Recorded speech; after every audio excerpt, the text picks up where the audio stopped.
Da, da, da, da, da, da, da, da, da, da, da, da. This is a late Kirblog because it's currently 2:30 in the morning on Friday night. I got home very late because I just finished going to a very fantastic event at the Hollywood Bowl. It was my first time ever going to the Hollywood Bowl over in LA. And I got to see a amazing Warner Brothers event called Bugs Bunny at the Symphony. It was this show put on by the Hollywood, the LA Philharmonic, this massive orchestral group that was performing a bunch of music in sync to classic Looney Tune cartoons, and it was a really, really amazing experience. Very well put together, incredibly talented musicians. I mean, some of the best in the world, of course. And we got treated to a bunch of classic, awesome Looney Tunes that I grew up with for many years. And I thought, since I'm kind of on short notice and I need to put something out for, within the next half a day or so of this going up, figured, why not talk about my experiences and memories with Looney Tunes? Warner Brothers animation is something that's just kind of been part of my life for literally about as long as I can remember, like as far back as I can remember. I always wanted to be a good feather, but I was too busy watching Looney Tunes to do it. But I distinctly remember in my like incredibly early years, I'm talking like 3 or 4, when I would just be watching stuff on Nickelodeon. Because I was lucky in that regard that a lot of channels that I grew up watching would just, have Looney Tunes on. They would just, syndicate them, I guess, and just put them out or whatever. Not syndicate, but they would have them airing on Nickelodeon, Cartoon Network, WB. So I remember, I think it was actually on Nickelodeon for a while where I was watching stuff before I'd go to bed, and it would be like, like Rugrats or Doug or like one of the typical Nicktoons you'd expect from, and then they'd have Looney Tunes on at like 7:30, I think, or something. And so I watched those, and I watched pretty much every classic, Bugs Bunny, Daffy Duck cartoon you could think of for that run. And I remember my earliest. I think this might have been the very first time that I ever had like a favorite character. Was when I discovered the Tasmanian Devil, who I was seeing amongst other Looney Tunes characters in the form of merchandise for a long time. I think before I actually saw him on a cartoon itself. Again, I'd seen a lot of the typical classic ones that you'd see on every Looney Tunes box set that they put out these days. But Taz, I hadn't seen the few original cartoons that he was actually in, even though he was a very popular character, of course. But I would see him in merchandise, and I'd see like pictures of him everywhere, and I was like, "Mommy, I really really like that character. I want to see him." And I'm remembering that it's because of Taz that I learned what weekdays were, because I distinctly remember seeing a commercial. I think it must have been on Nickelodeon at the time or something, but with promoting when Nickelodeon was going to be airing just random episodes of Looney Tunes, and in the commercial, I believe they were using footage of if I'm remembering right, it was the very first Taz cartoon where he is attacking Bugs, and Bugs finds the lady Tasmanian Devil to marry him or whatever. It's just like a quick little whatever cartoon where I'm sure he wasn't intended to be anything important past that at the time, and he just ended up blowing up and getting really popular. But I digress. I remember seeing that footage, and I was like, oh, that's the episode he's going to be in. Oh, I want to see that. I want to see that cartoon. And I just remember them saying like weekdays at 5 o'clock or whatever it was on Nickelodeon.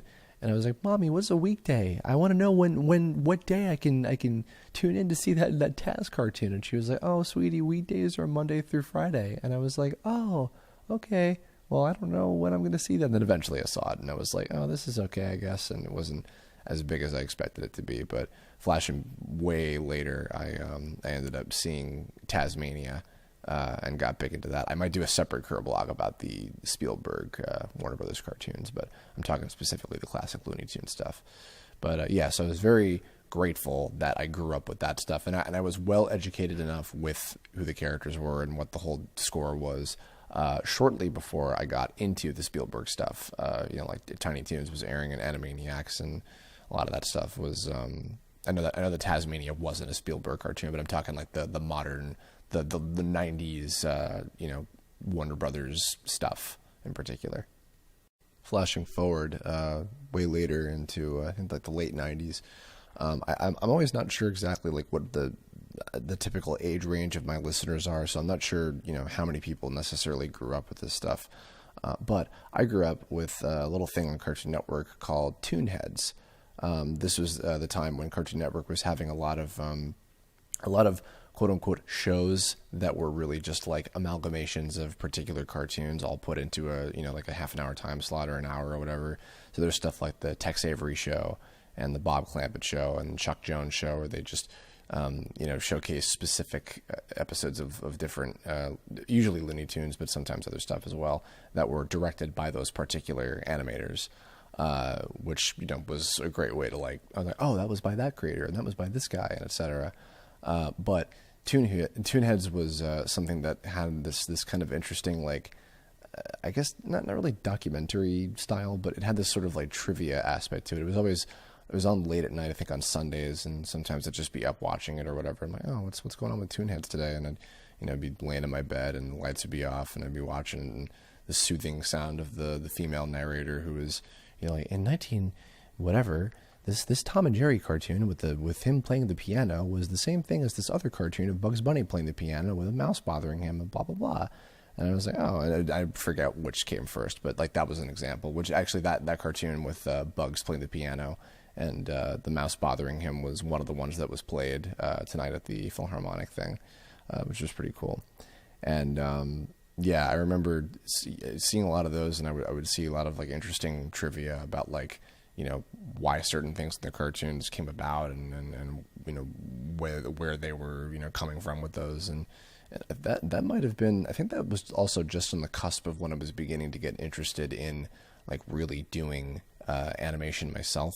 It wasn't the thing that got me really interested in going for it necessarily, but it was definitely one of those things that kind of ended up being a building block for me, because there was a lot of stuff like that, which again I'll probably talk about whenever I do a Spielberg Warner Brothers animation Kirblog of some kind. But I digress. That was something that I found really intriguing, and I think that definitely was laying down the whole inspiration of I'm fascinated by what it is that it takes to make an animated show, and learning about who a lot of these famous cartoonists were, and what kind of stuff they were doing, and their individual art styles and their writing styles and their execution of the same characters that because Bugs and Daffy and all the typical kind of Looney Tune characters that you'd expect were relatively consistent from creator to creator, in terms of I wasn't so off put by each of them. They do different things with them, but I wasn't so that's not how Daffy is, that's not how Bugs is. They still felt the way that they were supposed to be for the most part, and most of that I think also was thanks to Mel Blanc's performances being pretty consistent all throughout, no matter what the cartoon was. And Xander was saying, Xander Mobus was there at the Philharmonic, and he was talking about how nobody will ever be Mel Blanc. Even the individual actors that have taken on a lot of those Looney Tune characters, like Bob Urkin, the voice of Porky Pig, was at the thing tonight, and he's fantastic, and so are a lot of the Joe Lasky and Greg Burson, a lot of those guys. But Mel just made that those characters were just part of him. So that was a big factor for sure. I'm also remembering, not that this is so relevant or whatever, but I remember I played Bugs Bunny's Birthday Blowout for the NES, which is a horrendous game, and I'm sure you've probably all seen the AVGN about it. But I played that for a while just because that was that era of it was the Looney Tunes are cool and I want to get all this stuff about them. And I had a lot of Taz merch. I remember having a pillow with a cool piece of artwork of him on the front, and then the cursing random key mash kind of stuff on the back of it. I think that pillow might still be somewhere in the depths of my dad's attic or something. I have no idea, but he was always a personal favorite. Speaking of personal favorites, trying to think of specific Looney Tune shorts that were a lot of the ones that were played at the event tonight were actually some big favorites of mine. There were a lot of classic Wile E. Coyote versus Roadrunner ones that came up. There was a little amalgamation of different Pepe Le Pew ones that came out. It's so funny. Like, there's so many. I'm sure people have probably talked about this before, but there's so many things about the Looney Tunes that like nobody would ever do on a kid's animated piece of content anymore. Like, it's just, there's no way. Like, there was the one where it's Bugs and Daffy, Daffy trying to out Bugs on their little stage show thing or whatever, that ultimately ends with the gag of him like basically committing suicide, and the joke is like, I can only perform the trick once, and it's like, wow, nobody would ever be allowed to make a joke like that ever again today. Like, just even on normal stuff, that's kind of a touchy subject, and it's all like, it's a gag, but it's like that's things have completely changed now. And I'm not even just talking like, of course there's also some like the racial stuff, but I mean, that was pretty minimal for a lot of those cartoons. Like, it'd only be like once in a while, I think, and they seem to have slid most of that under the rug from what I've seen. That aside, Daffy Robin Hood is super quotable. There's been a few little moments with Nylock and Tome where I've had a few little nods to that, like the yoinks, send away, and the dodge parry, etc. That whole sequence of him smacking himself in the face was a good one. There's one, I'm trying to remember specifics, but it was a Porky Pig cartoon. I don't remember it being like that good, but I always thought it was like kind of amusing because it was just so goofy. It was not Goofy the cartoon character. Porky like gets in a taxi with this, I think he's like a boxer or a wrestler or something, and he has this really long like Lasky Slashky Splashky Blashky just walked in, chief.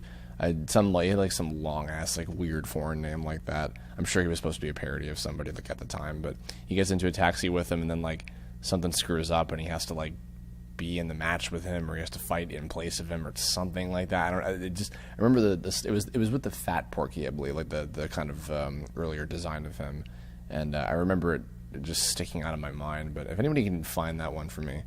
Also, in terms of Porky, I'm remembering one that was a favorite in college, just because Mike Ruracco, one of the Nintendo collab animators, and he and I used to quote the from the Caveman Porky. There's a little bit in the beginning of it where there's like a hawk or something, and he sings like, "Oh, these are wonderful days, tra la la tra la la. Oh, these are wonderful days." And I remember, I think I did like a typography like animation or something, like the dot video that Mick Lauer and Mac did, something kind of like that for like a school assignment based on that. As I thought, these are wonderful days, and with it ending in like, I could have gotten you on a wholesale. It's like some stupid joke. Yeah, it's weird. Like, some of the ones that I distinctly remember, like, weren't that great in comparison. I mean, some of the best ones, of course, are like What's Opera Doc is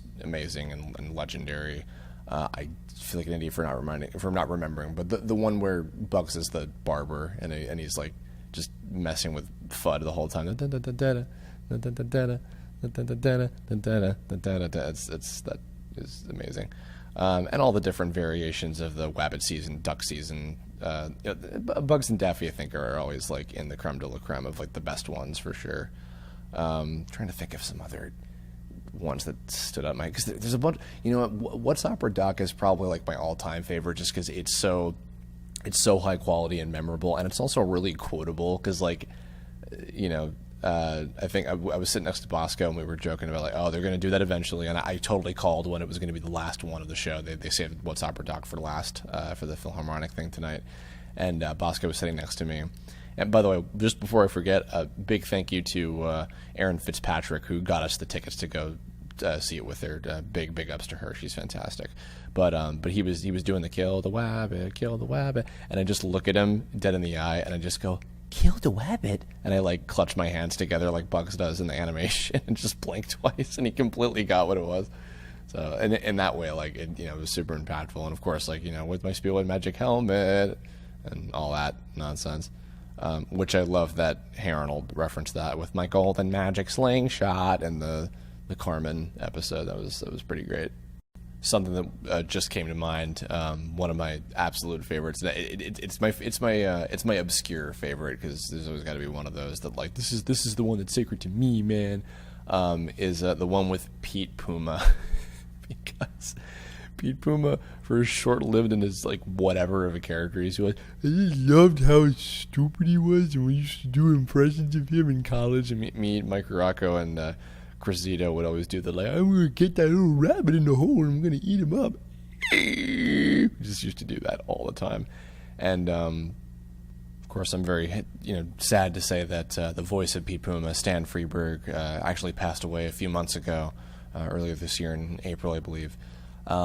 He was one of the great original cartoon voice actors, and I was very, very honored that I actually ran into him and his wife when I was visiting San Diego. I think this was the second year that me and my friends had gone, so it would have been like summer 2009, as we were at like some place getting breakfast like close by the convention center one morning, because we were staying there for like a full week or whatever, and he happened to be there, and I worked up the courage to just go up to him and say like, hey, I just wanted to say, sir, that I really love your work and you're a fantastic actor, and Pete Puma is like one of my personal favorite Looney Tune characters. And he immediately was like, oh, thanks, you're gonna need a whole lot of lumps. And I was like, oh my god. So I'm very, very, very thankful that I had that moment. And I met his wife. I unfortunately can't remember her name, but his wife was there with him. She was very sweet, and she was very personable and was totally cool with me and my friends talking to him. So yeah, I was very happy that I got to do that. Not to go into too dark of a subject, but the Pete Puma episode was a favorite one, because that was another one that me and Rocco used to quote that one a lot, and Zito in college, even though it wasn't like a super popular one or anything, but it was just a little personal favorite between each of us.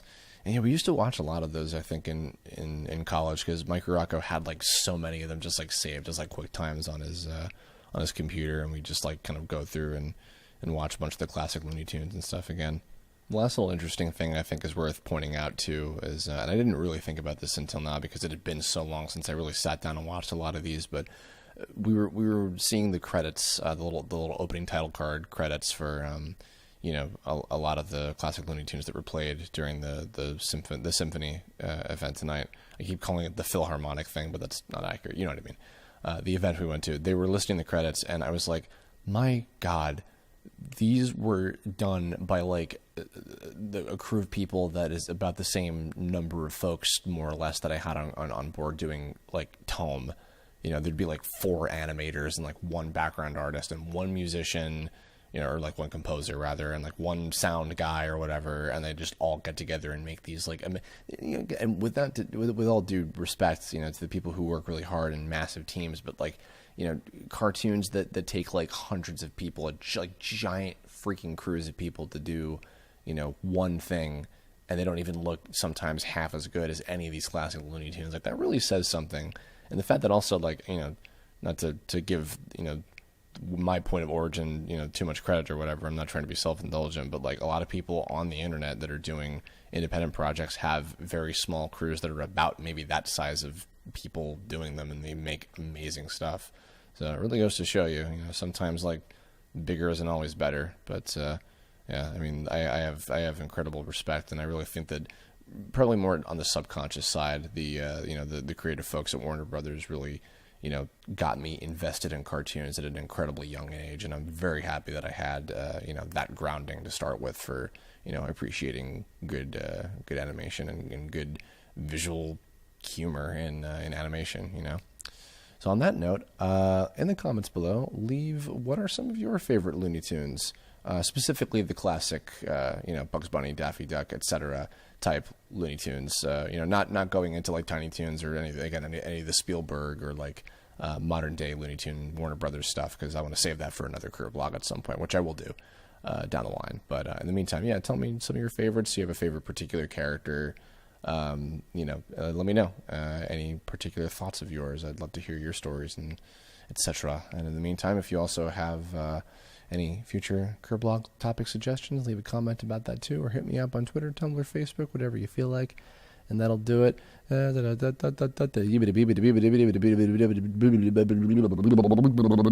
That's all, folks. I did it.